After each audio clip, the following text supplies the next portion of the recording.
દીવમાં ગેરકાયદે ખનીજ ઘૂસ ચડવા વાસોદના ખનીજ માફિયાઓની દીવ પોલીસ સાથે સાંઠગાંઠ જોવા મળી.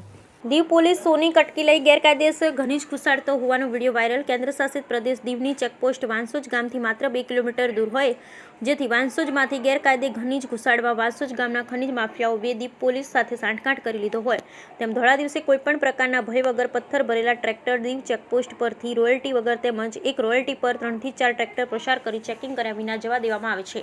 તેમજ રોયલ્ટી વગરના નીલકંઠ નામના ટ્રેક્ટર હોય તેમાં ખનીજ માફિયાઓનું નામ આપી 100 રૂપિયા આપી દેવાના હોય છે. આ વાતની જાણકારી મેળવતા હકીકત એવી મળી કે વાસોજ ગામના મોહનભાઈ ભીમાભાઈ વાજા ભાજપના ઉના તાલુકા પંચાયત ચેરમેન હોય. તેમને તેમનો એક દીકરો દીવમાં ચાલતા સરકારી કામોમાં જે પ્રાઇવેટ કંપની વે કામ કરી રાખેલ હોય, જેમાં મોહનભાઈનો દીકરો મહેશભાઈ મોહનભાઈ વાજા સુપરવાઇઝર તરીકે કામ કરે છે, જેથી તેમને સાઇડ પર ખનીજ જરૂર પડે તે તમામ પ્રકારના ખનીજ પોતાના ટ્રેક્ટર દ્વારા પૂરું પાડે. તેમજ કન્સ્ટ્રક્શનમાં તમામ પ્રકારના વાહનો પણ તેમને પોતાના અને ભાગીદારોના જ ચાલતા હોય, જેથી કરી દીવના સરકારી કામોમાં ભ્રષ્ટાચાર આદરી દીવ સરકારની તિજોરી સાફ કરી રહ્યા છે તેમાં વિડીયો જોતા લાગી રહ્યું છે. તેમજ દીવની ભોળી પ્રજાના રૂપિયા ધોળા દિવસે તેમની નજર સામે લૂંટી રહ્યા છે. તેમજ દીવ કલેક્ટરના નાક નીચેથી ખુલ્લેઆમ ખનીજ માફિયાઓ દીવના લોકોના ટેક્સના પૈસા લૂંટી ગુજરાતમાં લઈ જઈ રહ્યા છે.